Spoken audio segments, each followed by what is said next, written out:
Israel का Iran के विरुद्ध युद्ध चल रहा है और इसी युद्ध के दौरान अमेरिका इजराइल की कई प्रकार की धमकियों के बावजूद भी ईरान ने अपने सुप्रीम लीडर का चुनाव कर लिया है। और ये जो सुप्रीम लीडर है वो अयातुल्ला अली खामनेई के बेटे Ayatollah Sayyid Mojtaba Hosseini Khamenei हैं, जो 88 सदस्यीय असेंबली ऑफ एक्सपर्ट यानी ये संवैधानिक सभा है, इसने नए सुप्रीम लीडर का चुनाव कर लिया है। 28 फरवरी 2026 को अमेरिकी इजरायली हमलों में ईरान के supreme leader Ayatollah Ali Khamenei की मृत्यु के बाद वहां पर सुप्रीम लीडर का पद था वो वही खाली था।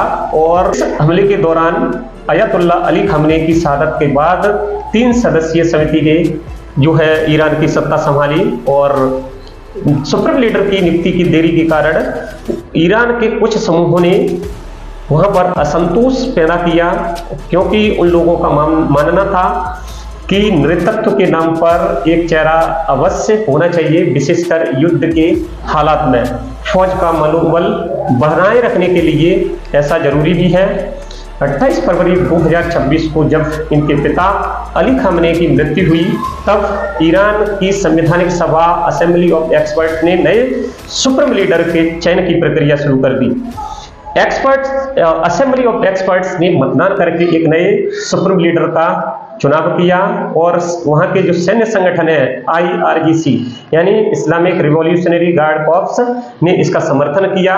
और ईरान में वहां पहली बार हुआ है कि एक पिता की मृत्यु के बाद बेटा को सुप्रीम लीडर बनाया है और जिससे वंशानुगत नेतृत्व की बहस छिड़ गई है, क्योंकि ईरान की राजनीति को वंशवाद से बचाने के लिए अयातुल्ला अली खामनेई नहीं चाहते थे कि उनका बेटा मुज्तबा खामनेई अगला सुप्रीम लीडर बने। 2 साल पहले असेंबली ऑफ एक्सपर्ट्स के एक नेता ने भी कहा कि मुज्तबा खामनेई को सुप्रीम लीडर नहीं बनाया जाना चाहिए, क्योंकि यह अयातुल्ला अली खामनेई की विचारधारा के विपरीत है। 1979 में इस्लामिक क्रांति के बाद अयातुल्ला रूहुल्लाह खुमैनी पहले सुप्रीम लीडर बने। 1989 में इनके इंतकाल के बाद अयातुल्ला अली खामनेई को नया सुप्रीम लीडर बनाया गया। अब तीसरे supreme leader Ayatollah Sayyid Mojtaba Hosseini Khamenei को 88 सदस्यीय असेंबली ऑफ एक्सपर्ट के द्वारा चुना गया है। इनके पास शक्तियां क्या होती हैं? ईरान में नए सुप्रीम लीडर के पास क्या शक्तियां होंगी? तो देश की रक्षा नीति में तय करने का इनका डिसीजन अंतिम होगा। वे सेना के कमांडर इन चीफ होते हैं, युद्ध और शांति के फैसले ले सकते हैं। उसे न्यायपालिका, सरकारी मीडिया और IRGC यानी इस्लामिक रिवॉल्यूशन गार्ड कॉर्प्स के शीर्ष अधिकारियों की नियुक्ति का अधिकार है और ईरान के परमाणु कार्यक्रम पर नियंत्रण रखने का अधिकार इन्हीं का होता है। आइए समझते हैं कि असेंबली ऑफ एक्सपर्ट्स इसका चुनाव करती है।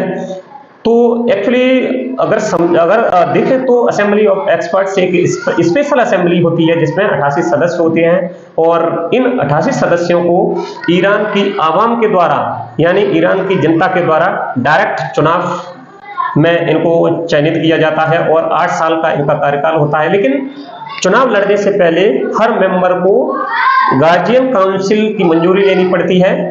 अब गार्जियन काउंसिल क्या होती है इसको समझने का प्रयास करते हैं। एक्चुअली गार्जियन काउंसिल जैसे भारत में इलेक्शन कमीशन होता है, उसी तरह एक संवैधानिक संस्था है जिसमें 12 सदस्य होते हैं। 6 फजिया यानी शरीयत न्यायाधीश जो सुप्रीम लीडर के द्वारा नियुक्त किए जाते हैं और 6 कानूनी विशेषज्ञ जिन्हें संसद यानी मजलिस के द्वारा चुना जाता है। इस प्रकार से गार्जियन काउंसिल में 12 सदस्य होते हैं। ये सभी उम्मीदवारों की योग्यता की जांच करती है, जैसे राष्ट्रपति का चुनाव कोई लड़ता है या संसद का सदस्य बनने के लिए या फिर असेंबली ऑफ एक्सपर्ट का चुनाव लड़ने के लिए इनकी जो उम्मीदवारी की योग्यता की जांच गार्जियन काउंसिल करती है। पर्चे की जांच करती है। नॉमिनेशन के बाद मेंबर्स का इलेक्शन होता है। जनता उम्मीदवार को चुनकर के भेजती है और इसका टर्म 8 साल के लिए होता है, यानी इनका जो कार्यकाल होता है जो असेंबली ऑफ एक्सपर्ट्स में उम्मीदवार भेजा जाता है वो 8 साल के कार्यकाल के लिए भेजा जाता है। इसमें सुप्रीम लीडर के लिए भी नॉमिनेशन गार्जियन काउंसिल करती है, लेकिन इससे पहले ये जो है जांच करती है एक तो असेंबली ऑफ एक्सपर्ट के जितने भी सदस्य होते हैं वो शिया धर्म गुरु होते हैं, और जो सुप्रीम लीडर बनेगा वो ईरान के संविधान के मुताबिक सुप्रीम लीडर वह हो सकता है जो शिया इस्लाम की गहरी समझ रखता हो, किरदार पाक साफ हो, यानी करप्शन का कोई इल्जाम ना हो, वे धर्म, इस्लामिक ज्ञान, नैतिकता या संविधान के प्रति निष्ठा के आधार पर फैसला करते हो। तो ऐसे व्यक्ति को जो है, या ऐसे धर्म गुरु को जो है supreme leader assembly of expert के द्वारा चुन लिया जाता है। आइए अब समझते हैं कि ईरान के नए सुप्रीम लीडर बनाए गए हैं तो ये उनकी पृष्ठभूमि क्या रही।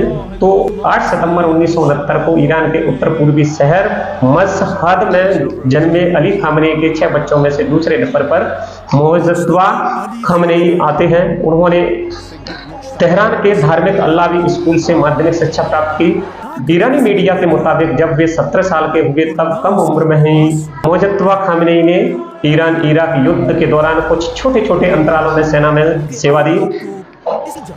साल 1999 में मोजत्वा धार्मिक पढ़ाई जारी रखने के लिए ईरान के प्रसिद्ध धार्मिक केंद्र रहे कौम से इस्लामी शिक्षा प्राप्त करने के लिए गए, और उस समय तक उन्होंने कभी धार्मिक वस्त्र नहीं पहने, और जहां भी साफ नहीं है कि 30 साल की उम्र में वे पढ़ने के लिए मदरसे में क्यों गए, क्योंकि आमतौर पर यह पढ़ाई कम उम्र में शुरू हो जाती है। खामनेई परिवार ईरान के धार्मिक और प्रभावशाली परिवारों में से एक रहा है। उनके पिता 36 वर्षों तक ईरान के सुप्रीम लीडर रहे, और इस दौरान मोजत्वा खामनेई धीरे धीरे सत्ता के अंदरूनी ढांचे में प्रभावशाली व्यक्ति बन गए। वे धार्मिक और सैन्य हलकों में, विशेषकर रिवॉल्यूशनरी गार्ड में उनका गहरा संबंध था। मोजत्वा ईरान इराक की जंग में यानी 1980 के दशक में मोजत्वा IRGC यानी इस्लामिक रिवॉल्यूशन गार्ड कॉर्प्स के हबीब बटालियन में अपनी सेवाएं दी। IRGC और बोसिस्ट फोर्स में उनके गहरे संबंध थे। वे हजतुल्लाह इस्लाम स्तर के धर्म गुरु माने जाते हैं, यानी अब विवेक मध्य स्तर के गुरु माने जाते हैं, जो आयतुल्लाह के एक स्तर नीचे होते हैं। आलोचकों का मानना है कि उनके पास उच्च धार्मिक प्रतिष्ठा नहीं है जितनी कि पहले सुप्रीम लीडर के पास होती थी, लेकिन वे अब असेंबली ऑफ एक्सपर्ट के द्वारा इस्लामिक गणतंत्र की पवित्र व्यवस्था के तीसरे नेता नियुक्त किए जा चुके हैं।